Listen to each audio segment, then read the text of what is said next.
Hello friends, நம்ம இன்றைக்கி எபிகாக்குன்னா பற்றி பார்க்க போகிறோம். ஸோ எபிகாக்குன்னாவோட காமன் நேம் வந்து எபிகாக். ஸோ அதை யார் ப்ரூவர்னு பார்த்தா ஹேனிமேன். என்ன ஃபேமிலினா ரூபியேசி ஃபேமிலி.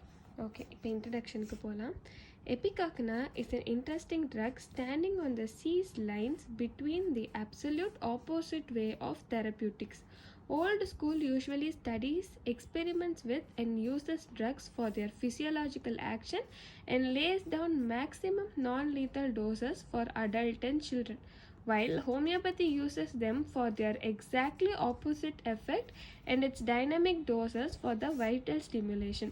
ஒன்றும் சொல்லலை, அவங்க என்ன சொல்கிறாங்கன்னா ஹோமியோபதியில் நம்ம வந்து பாய்சனஸாக இருக்கக்கூடியதை கூட யூஸ் பண்ணிப்போம், ஏன்னா நம்ம அதை டைனமிக் டோசஸாக கொடுத்தா நம்மளோட vital stimulation.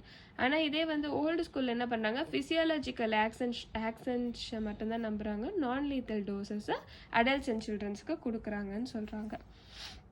Next, Ipecac is an interesting as being one of the drugs that allopathy uses to cure homeopathically. So, இதை allopathyயும் யூஸ் பண்ணுறாங்க, ஹோமியோபதியும் யூஸ் பண்ணுறாங்க. It is used in both ways, in fact, to provoke and to cure vomiting. According to Hahnemann, Ipecac is a short-acting remedy. So ipecac எதுக்கு கொடுப்பாங்கன்றாங்க, to provoke and to cure vomiting. ப்ரொவோக்னா வந்து வாமிட்டிங்கை தூண்டுறது, கியூர்னா அதை சரி பண்ணுறது. So ரெண்டுத்துக்குமே எபிகாக் வந்து யூஸ் பண்ணுறாங்கன்னு சொல்கிறாங்க. அனிமியா, கிளினிக்கல் ஃபீச்சர்ஸ் பார்க்கலாம். அனிமியா, ஆஸ்மா, போன் அஃபெக்ஷன், கோரியானா abdominal involuntary movement in disorders, அதுதான் வந்து நம்ம கோரியான்னு சொல்லுவோம்.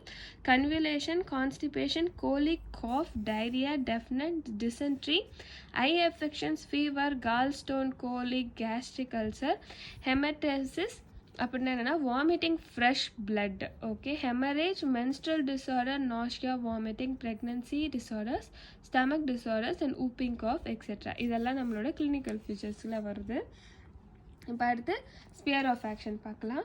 த chief action is on the ramification complication of the pneumogastric nerve on medulla oblongata. So pneumogastric நர்வ்னா வேறு ஒன்றும் இல்லை, வேகஸ் நர்வை தான் அப்படி சொல்கிறாங்க.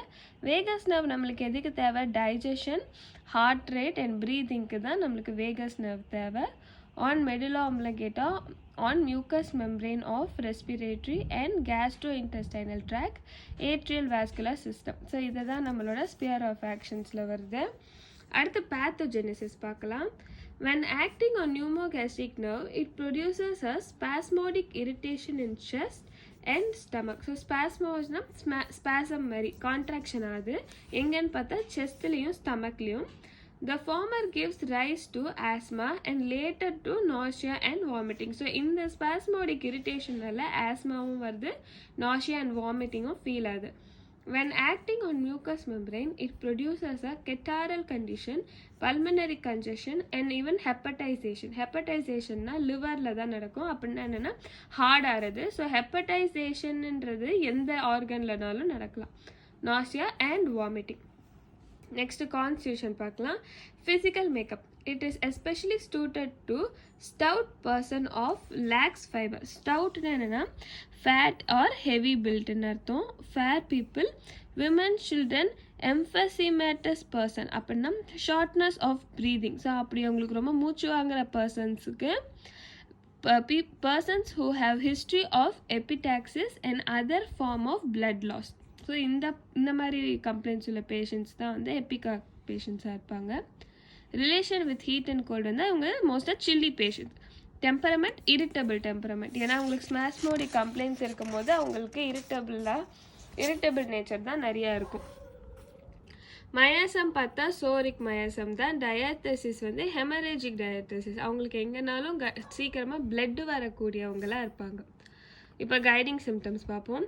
Most of its acute complaints commences with nausea and vomiting, or all complaints require Ipecac are attended more or less with nausea.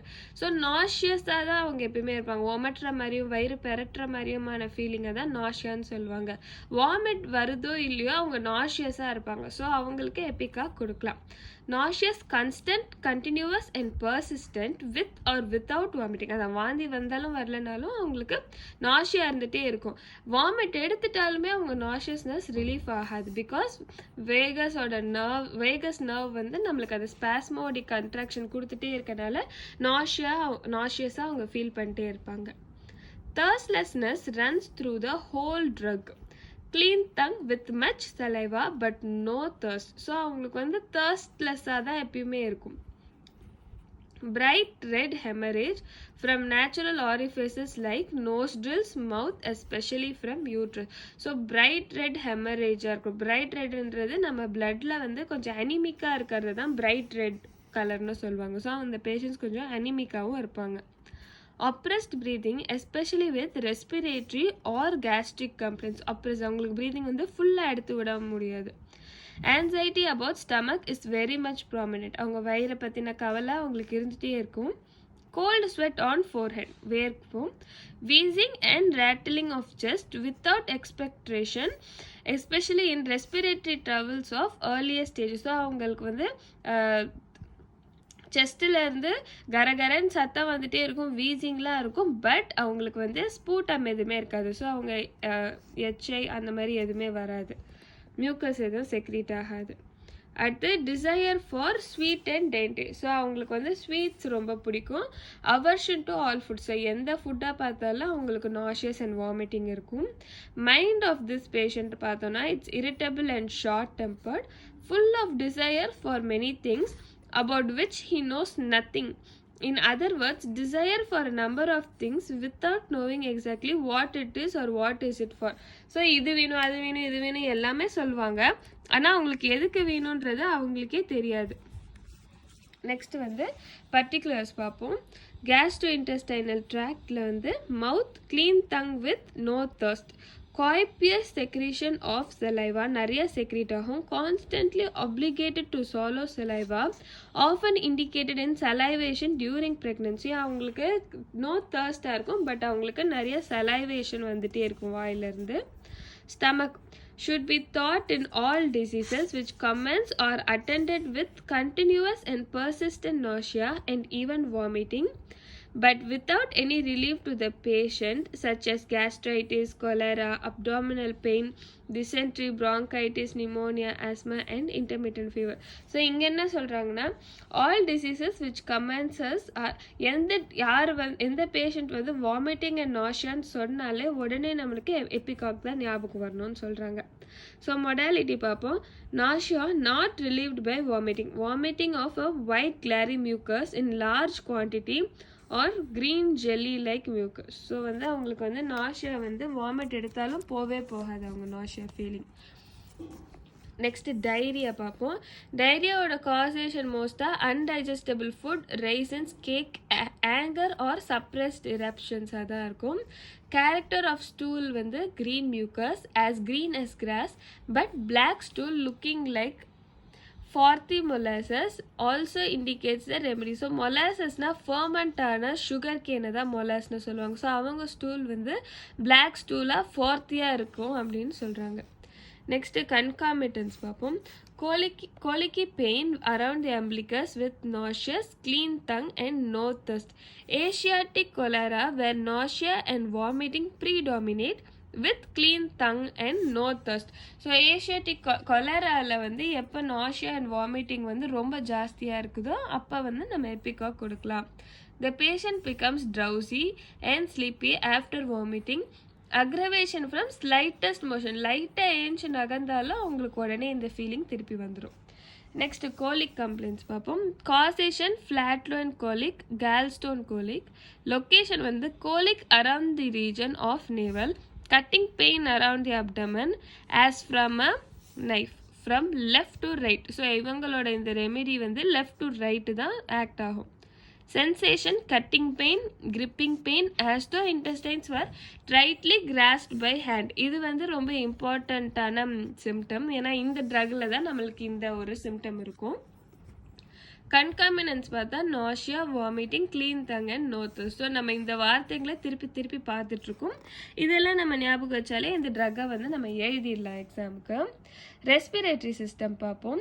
Most symptoms are indicated in the early stage of disease, which all the general characteristic symptoms of pneumonia. Pneumonia இருக்கும்னு அவங்களுக்கு early stageல இருந்தா இந்த complaints எல்லாம் வரும்.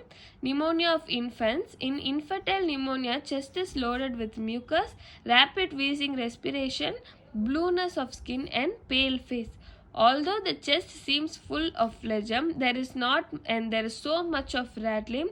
The phlegm does not seem to yield to cough. Cough causes nausea and vomiting. They may be wheezing and threatened suffocation. So நெஞ்செல்லாம் சளி இருக்கும், ஆனால் சளியில் சத்தம்லாம் கேட்கும், பட் வந்து நம்மளுக்கு சளி வெளியே வரவே வராது. ஸோ அவங்க காஃப் பண்ணி நாஷியா அண்ட் வாமிட்டிங் அடுத்து வர ஆரம்பிச்சிடும். Asthma complaints. Spasmodic form of attack with violent contraction and constriction of throat and chest. Threatened suffocation from constriction. Wheezing is present. Nothing is expirated. அதை எந்த சளியுமே வந்து அவங்களுக்கு வெளியே வராமல் உள்ளேயே தான் இருக்கும். ஸோ இதான் சப்ரஸ்ட் இரப்ஷன் இதோட ஏல்மெண்ட் ஃபேக்டர் இருந்தது. ஸோ சப்ரஸ் ஆகிட்டே இருக்கு சளி. Modality aggravation by motion. Concomitants பார்த்தோன்னா with nauseous vomiting, clean tongue and no thirst. அதே மாதிரி தான். ஸோ அவங்க ஆஸ்மா கம்ப்ளைண்ட் சொன்னாலும் கன்காமிட்டண்ட்டாக நம்மளுக்கு இந்த கம்ப்ளைண்ட்ஸை அவங்க சொல்லும் போது நம்மளுக்கு வர வேண்டிய ட்ரக் வந்து எபிகாக் தான். Cough is dry, spasmodic, constricted and asthmatic. Insistent அப்படின்னா never stopping and violent with every breath. ஒரு breathலேயும் அவங்களுக்கு காஃப் வந்து ரொம்ப விகரஸாக ஸ்ட்ராங்காக வருது. Whooping cough. Child loses breath, turns pale and blue in face, stiff, strangulation in gagging and vomiting of mucus, bleeding from nose and mouth. Every fresh attack sets in with no long drawn difficulty, howling and slight inspiration. So அவங்களுக்கு cough ரொம்ப ஜாஸ்தியாக இருக்குதுன்னு தான் சொல்கிறாங்க. அப்போ வாமிட்டில் வந்து மியூக்கஸும் வருது, அவங்க வந்து கேக் பண்ணிகிட்டே இருக்காங்க, அதாவது ரெச்சிங் மாதிரி வாமிட் பண்ணுறதுக்கு ட்ரை பண்ணிகிட்டே இருக்காங்க. Next, hemorrhage. Ipecac is a great hemorrhagic remedy. Bleeding from all orifices of the body, from uterus, bowels, kidney, stomach, nose, lungs. Character of the blood is profuse, steady flow of bright red blood. Concomitants பார்த்தோன்னா nausea, oppressed breathing, thirstness and clean tongue. So clean tongue தான் நம்ம எபிகாக் யோசிக்கலாம். Bones of the skull feel bruised. Pain enters from teeth and to the tongue of the root of tongue. So அங்கெல்லாம் வந்து வலி தெரியுது. Pain as if bones are torn into pieces. Pains as from a bruise in all the bones. So ஒரு காயத்துலேருந்து அவங்களுக்கு எலும்பெல்லாம் வலிக்கிற மாதிரி ஒரு ஃபீல் வந்து எபிகாக் கொடுக்குது. நெக்ஸ்ட் intermittent fever பார்ப்போம். Ipecac is indicated almost in all cases of malaria. Causation: malarial fever drugged with quinine and arsenic. Relapse with irregularities and discrete in diet. So எதனால் வருதுன்னா அவங்களுக்கு இந்த குவானின் அண்ட் அர்சனிக்கை வந்து மலேரியாவுக்கு கொடுத்து அவங்களுக்கு சரியாகலைன்றப்போ இந்த இன்டர்மிட்டன்ட் ஃபீவர் அவங்களுக்கு கண்டினியூ ஆகிட்டே இருக்கு. Before chill, yawning, stretching and water brush in mouth. Short chill more in warm room from external heat. So அவங்களுக்கு சில்லுன்னு எப்போ இருக்குன்னா அவங்களுக்கு வார்ம் ரூமில் இருந்தாலுமே அவங்க சில்லுன்னு ஃபீல் பண்ணுறாங்க. மறக்காமல் இந்த சேனலுக்கு சப்ஸ்கிரைப் பண்ணுங்கள் friends. During chill, icy coldness of hands and feet, redness of only cheek and paleness of the other. Okay, redness in ஒரு சீக்கில் மட்டும் உங்களுக்கு ரெட்டாகவும் இன்னொரு சீக்கில் பேலாகவும் இருக்கும். Prostration, lassitude, weakness and more pronounced. So அவங்க சில்லி பேஷண்ட்னால அவங்களுக்கு எப்பயுமே சில்னஸ் இருந்துகிட்டே இருக்கும் உடம்புல.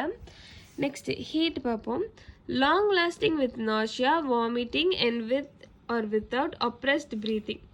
ஸ்வெட் வந்து sour sweat mainly in the upper part of the body. Quantity of sweat is produced only if quinine has been abused. So அவங்களுக்கு வந்து அந்த குவைனின் மலேரியாவுக்கு கொடுத்ததுனால அவங்களுக்கு இதெல்லாம் கூட நடக்க வாய்ப்பு இருக்குது, இந்த ஃபீலிங்ஸ்லாம் வர்றதுக்கு வாய்ப்பு இருக்குன்னு சொல்கிறாங்க. அடுத்து, when indications are not sharp or when a case is not present itself well defined, symptomatically prefer Ipecac serves to clear up the case, paves the way for some other remedies. So இங்கே என்ன சொல்கிறாங்கன்னா, ஒரு case வரும்போது அது என்ன அப்படின்னு நம்மளுக்கு தெரியாதப்போ Ipecac கொடுத்தோன்னா அது என்ன பிரச்சனைன்னு அவங்கக்கிட்ட அடுத்த தடவை கேட்கும் போது நம்மளுக்கு வேறு ட்ரக்கு கொடுக்க பெட்டரான சிம்டம்ஸ் கிடைக்கும்னு சொல்கிறாங்க.